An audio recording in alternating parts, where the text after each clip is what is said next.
டெல்லி செங்கோட்டையில் வெடிகுண்டை வெடித்த தீவிரவாதிகள் சர்வதேச காஃபி நிறுவனத்தின் கடைகளை குறிவைத்து தாக்க திட்டமிட்டுள்ளதாக புலன் விசாரணையில் திடுக்கிடும் தகவல் வெளியாகியுள்ளது. டெல்லி செங்கோட்டை அருகே கடந்த ஆண்டு நவம்பர் 10 மாலை கார் ஒன்று வெடித்து சிதறியதில் 13 பேர் உயிரிழந்தனர், பலர் காயமடைந்தனர்.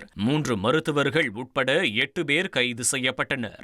வழக்கில் குற்றம் சாட்டப்பட்டுள்ள மருத்துவர்கள் முசாமில் அகமது, ஆதில் அகமது, ஷாஹின் சையத் ஆகியோர் நடத்தப்பட்ட விசாரணையில் சர்வதேச காஃபி நிறுவனத்தின் கடைகளை குறிவைத்து தாக்க திட்டமிட்டிருப்பது தெரியவந்துள்ளது. குறிப்பாக டெல்லி மற்றும் பெருநகரங்களில் உள்ள சர்வதேச காஃபி கடைகளில் தாக்குதல் நடத்தவும், காசாவில் இஸ்ரேல் ராணுவ நடவடிக்கைகளுக்கு எதிராக செய்தி சொல்லும் வகையில் தாக்குதல் நடத்த திட்டமிட்டிருந்ததும் தெரியவந்துள்ளது.